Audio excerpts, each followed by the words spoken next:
Kumusta kayo? Halika't pag-usapan natin ang isang napakakakaibang kwento. Ito'y tungkol daw sa isang mensahe mula sa langit na ipinarating sa pamamagitan ng isang panaginip tungkol sa isang matinding laro ng baraha. Oo, tama ang narinig nyo. So ano nga bang mangyayari pag naglaro ng baraha ang isang propeta, isang presidente at si Hesukristo?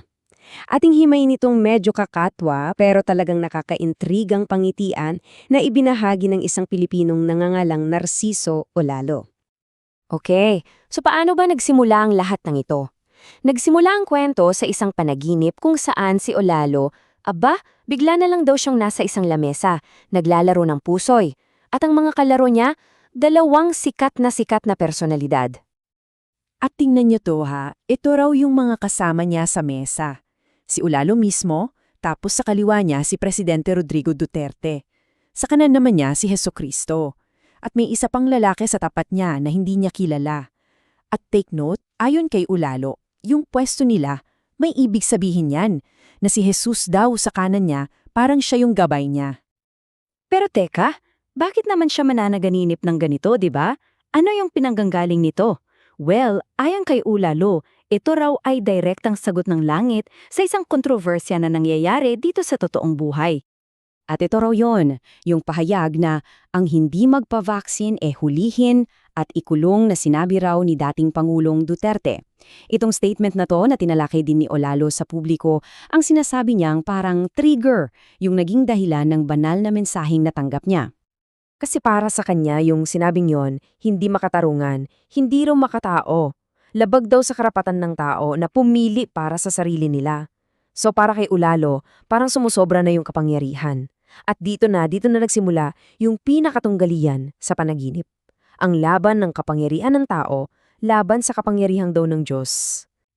O sige, balik tayo doon sa laro.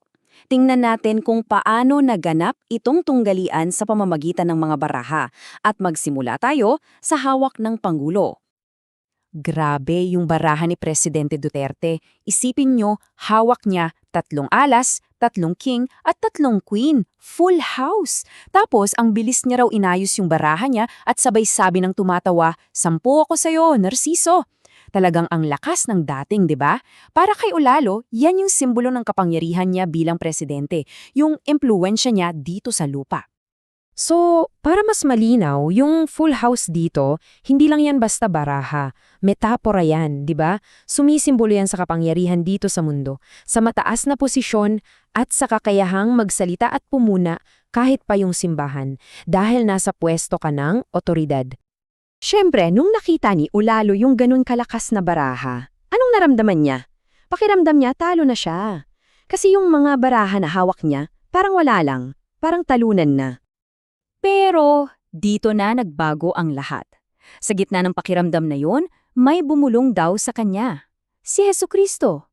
At ang sabi lang, tingnan mo mabuti ang card mo. Simple lang, pero ito ang nagpabago sa buong laro. At nung sinilip niya ulit yung mga baraha niya, boom! Anong nakita niya? Hawak niya pala ay kwadro 3.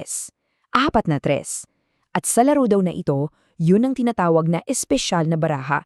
Ibig sabihin, wala nang tatalo pa dyan. Unbeatable.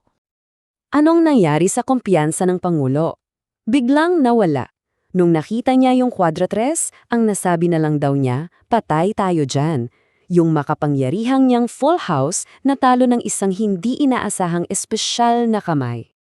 So, ayun na nga, tapos na yung laro, panalo si Olalo. Ngayon, ano naman yung mas malalim na kahulugan nito? Ano raw yung pinakamensahe na gustong iparating ng Diyos ayon sa interpretasyon ni Olalo? Dito, makikita natin yung dalawang magkaibang klase ng otoridad.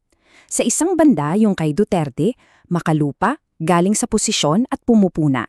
Sa kabilang banda naman, yung kay Olalo, na ayon sa kanya ay banal. Galing sa Diyos, may banal na backup at may seryosong mensahe. At yung kwadro 3? Ano yon? Para kay Olalo, yun na mismo yung simbolo ng banal na patunay at suporta na galing sa Diyos. Yun yung kapangyarihan na kayang talunin ang kahit anong lakas dito sa lupa, kasi hindi raw ito galing sa mundong ito. Ito raw ang simbolo ng misyon niya na magdala ng tunay na pagbabago. At para tapusin ang lahat, ito raw ang panghuling sinabi ni Jesus sa panaginip. Best friend, ikaw ang may hawak ng alas at hindi siya dahil special ang baraha mo.